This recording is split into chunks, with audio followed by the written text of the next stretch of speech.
Dengan Ibu siapa? Saya Ika. Ibu Ika di sini menjabat sebagai apa? Saya kepala bagian administrasi.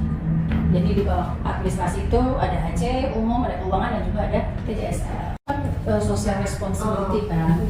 Nah, jasa harja itu memang tidak spesifik CSR.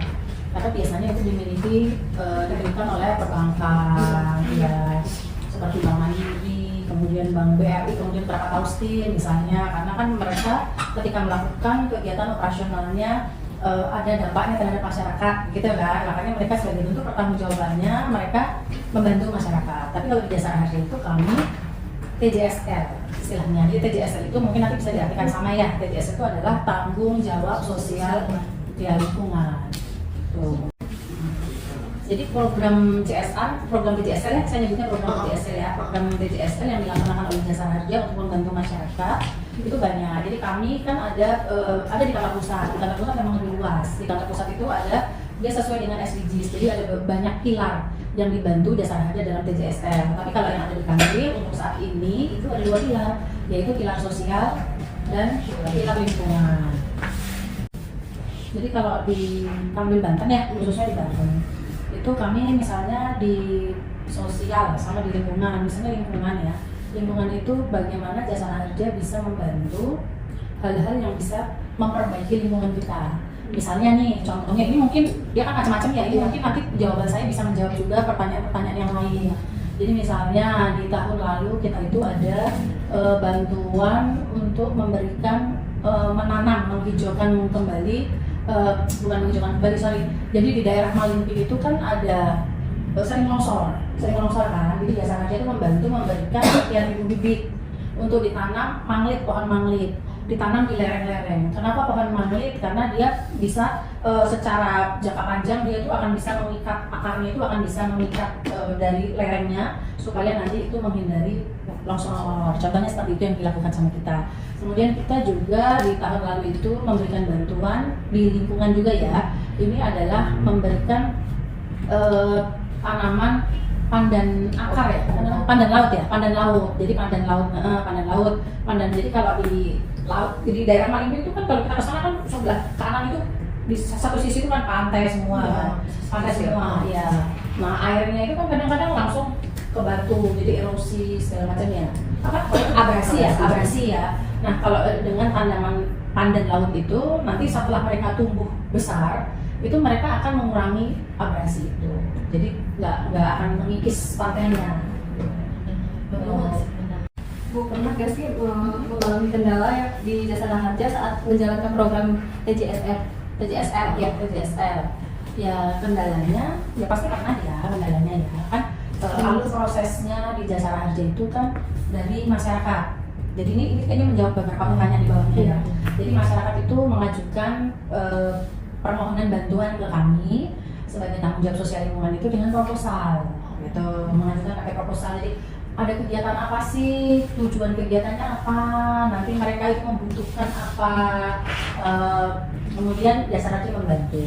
Misalnya nih contohnya di lingkungan tadi ya, kami pernah membantu bank sampah. Jadi ada ibu-ibu, kelompok ibu-ibu gitu.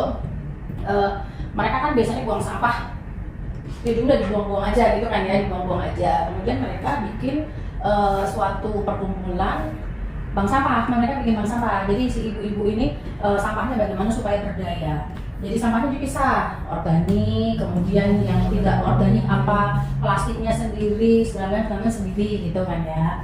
Kemudian jasa harja pernah memberikan bantuan berupa alat-alat untuk proses bank sampah itu. Jadi misalnya diberikan alat tong yang besar, kemudian gerobak untuk mengambil sampah-sampah itu ke rumah-rumah gitu. Kalau dalam pemberian TJSL itu nggak ada kendala kalau di kami, cuma setelah diimplementasi ke masyarakat, nah itu kan kadang-kadang prosesnya yang mereka terkendala di prosesnya ketika mereka sudah menerima bantuan dari kami gitu. Kalau manfaat dari program TJSL bagi jasa harja itu apa bagi lingkungan sekitar? Kalau di jasa harja Banten kan ada 2 pilar nih yang kita bantu ya, pilar sosial sama pilar lingkungan. Tadi berbicara soal pilar lingkungan, sekarang saya berbicara soal pilar sosial. Jadi pilar sosial itu antara lain bantuan yang pernah diberikan oleh kita itu adalah ada di sini komunitas yang namanya FMPC. Millennial Road Traffic Club gitu. Jadi dia mengedukasi mahasiswa, mengedukasi masyarakat bagaimana mereka itu supaya lebih bertahan hidup dan terhindar dari hal-hal kecelakaan. Jadi kami memberikan bantuan, memfasilitasi supaya kegiatan itu berlangsung. Jadi waktu itu teman-teman dari LRTC ini dia memberikan edukasi bukan mereka ya, mereka menyelenggarakan. Yang memberikan edukasi tetap saja adalah orang-orang yang berkompeten dalam hal itu. Misalnya rumah sakit memberikan edukasi PPGD namanya, penanganan pertama kegawat daruratan. Jadi mengedukasi masyarakat bagaimana sih nanti kalau ada orang kecelakaan itu nggak bisa langsung diangkat saja karena itu bisa fatal, diberitahu yang benar seperti apa. Itu satu. Nah itu kan dampaknya akan mengurangi fatalitas korban kecelakaan. Itu berdampak untuk jasara harja nanti jangka panjang. Semakin banyak yang diedukasi, semakin banyak masyarakat tahu, semakin mengerti mereka bagaimana menolong korban kecelakaan yang mereka temui di jalan supaya tidak fatal. Tuh. Kemudian materi lainnya adalah bagaimana berkendara yang baik dan benar. Jadi kita ahlinya adalah kantor Pak polisi. Kemudian kita juga ada menggandeng Astra Moda Motor karena mereka kan ada AHM Safety Ready. Memang AHM itu CSR juga tuh. Jadi Astra Moda Motor itu dia punya CSR-nya ya bagaimana mereka memproduksi motor, bagaimana mereka mengurangi kecelakaan akibat motor. Jadi itu sejalan sama kami. Jadi kami sering bekerja sama. Ketika memberikan bantuan JSL itu kita mengedukasi mahasiswa, mengedukasi masyarakat bagaimana cara berkendara motor yang baik, bagaimana membaca rambut, kecepatan yang benar seperti apa, kemudian pakai helmnya seperti apa, alat-alat apa yang digunakan, bagaimana pengecekan ini dan itu. Nah itu akan berdampak buat jasa harja. Pastinya satu, kalau yang diberikan edukasi itu satu, insya Allah kecelakaan akan berkurang. Kemudian yang kedua, kecelakaannya juga, kalaupun terjadi kecelakaan, fatalitasnya juga berkurang kan, termasuk dengan PPGD yang kita berikan tadi. Nah, kami berharap orang yang diedukasi itu tidak diam. Jadi mereka akan mengedukasi yang lainnya. Satu yang kami edukasi, mengedukasi 5. Itu bisa dibayangkan kalau 100 yang diedukasi, berapa yang masyarakat yang ada, ya, mereka akan lebih paham itu berdampak pada pengurangan angka dan fatalitas kecelakaan. Ngomong-ngomongnya Ibu kan di setiap program jasa harja yang dilakukan kan banyak tantangannya kan. Apa aja sih tantangan terbesar yang dihadapi jasa harja itu? Ya tantangan macam-macam sih ya. Tantangan terbesarnya itu ya bagaimana program yang diajukan sama masyarakat ini memang benar dan apa yang kita berikan itu akan berdaya guna baik bagi masyarakat. Apakah masyarakat dapat mengajukan usulan kegiatan DJSR kepada jasa harja? Seperti yang saya sampaikan tadi, masyarakat yang mengajukan itu kegiatan itu dituangkan dalam bentuk proposal. Jadi tidak bisa ya harus dalam bentuk proposal diajukan, kemudian kami pasti melakukan survei apakah layak dibantu, apakah ini sesuai, apa akibatnya, apa manfaatnya. Nah itu diberikan bantuan. Tapi dia nggak sendiri-sendiri ya, jadi dia misalnya tergabung dalam kelompok tani apa gitu, itu juga pernah kami bantu. Kita kasih alat apa sih Kak? Giling padi. Jadi dia tidak ibu A mengajukan biasanya tidak, tapi dia dalam komunitas kelompok tani apa, bagaimana meningkatkan pendapatan mereka supaya kehidupan sosialnya mereka itu meningkat, dan mereka mengajukan mesin penggiling padi. Itu pernah kita berikan juga bantuan di Banten ini. Daerah mana? Mana tuh? Di Serang Kota. Apa ya itu ya? Di arah Curug, Jalan Raya Curug. Bantuannya sih macam-macam ya. Misalnya tadi itu yang memberikan mesin penggiling padi itu kan. Kami juga pernah memberikan bantuan ke perpustakaan. Jadi ke perpustakaan itu kita berikan buku.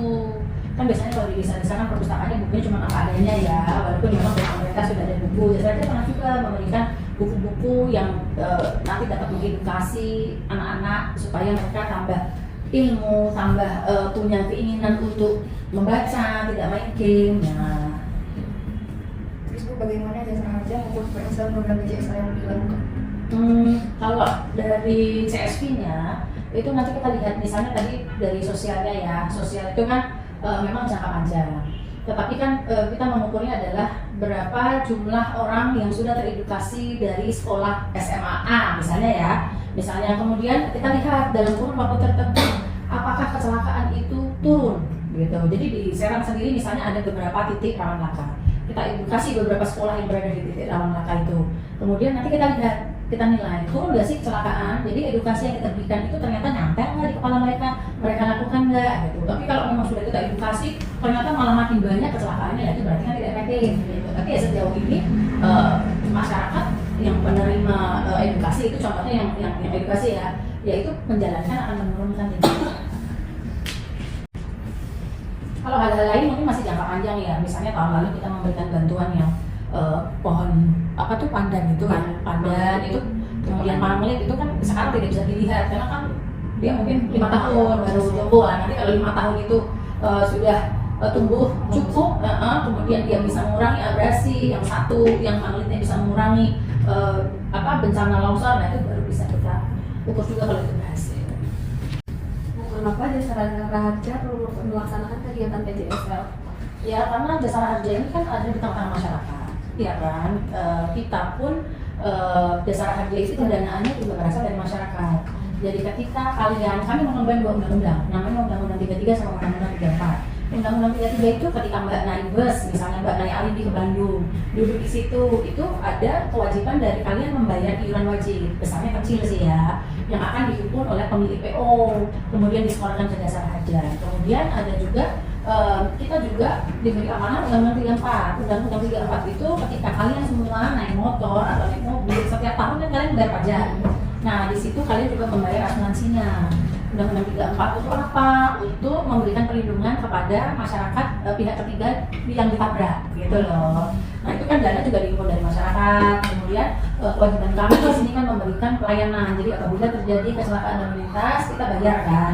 Jadi dana yang dihimpun dari masyarakat itu kembali ke masyarakat dalam bentuk santunan. Tapi kita juga keberadaannya kita itu memang bermanfaat bagi masyarakat, salah satunya dengan program-program DJSL yang kita lakukan. Jadi tidak hanya membayar santunan saja. Ini bisa dibacain ya, tapi tidak untuk dibawa pulang. Mbak bacain aja yang 2024 apa saja yang kita sudah lakukan di SR. Hah? Kalau difoto tidak boleh. Ini kalian catat deh, apa aja gitu. Yang 2024 ya? 2024 itu kami membantu kegiatan subsidi gerbek pasar murah di alun-alun Kota Serang. Kegiatannya wali Kota Serang waktu itu siapa ya? Bersama Musa Rudin. PJ-nya deh. Apa PJ Pak? Apa PJ Pak? Oh iya. Jadi waktu itu dari pemerintah Kota Serang melihat gitu loh, wah inflasinya tinggi, barang-barang kotornya mahal, terus kondisinya juga kita sudah mau lebaran. Bagaimana supaya masyarakat itu bisa terpenuhi kebutuhan pokoknya ataupun kebutuhan lebarannya. Mereka bikin gerbek pasar murah. Jadi di situ dijual daging yang harganya jauh lebih murah dari pasar, kemudian dijual beras yang harganya jauh lebih murah dari pasar, minyak segala macam murah kok, harganya itu murah gitu. Dan ya dananya salah satunya adalah dari Jasara Harja. Ini yang terakhir Bu, ada nggak sih Bu program unggulan yang Jasara Harja lakukan di tahun 2026? 2026. Iya, 2026. Kalau 2026 itu kita nggak bisa menyebutkan itu program unggulan atau tidak ya.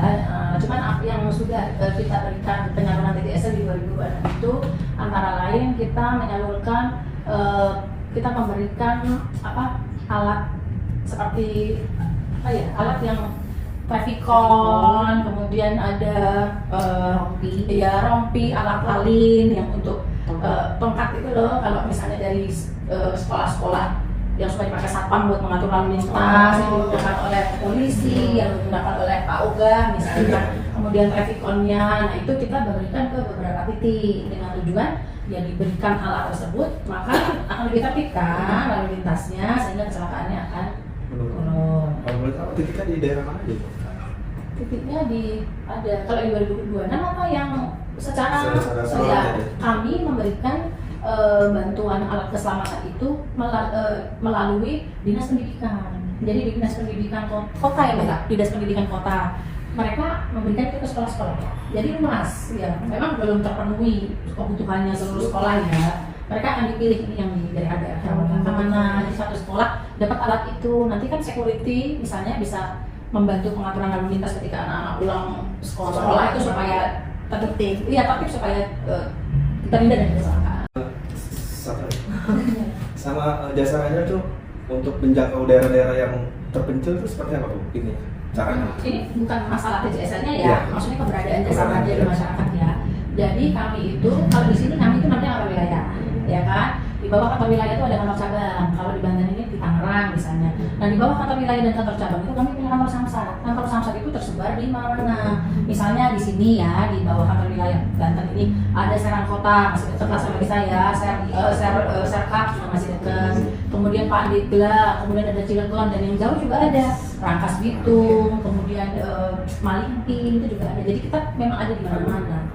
Makanya kita bisa menjangkau seluruh lapisan masyarakat baik yang ada di kota maupun yang ya. Kayak cukup ya wawancaranya. Oh, Terima kasih banyak sudah berkesempatan. Sama-sama, mudah-mudahan menjadi lebih paham ya. Aku nggak waktu. Istirahatnya diganggu.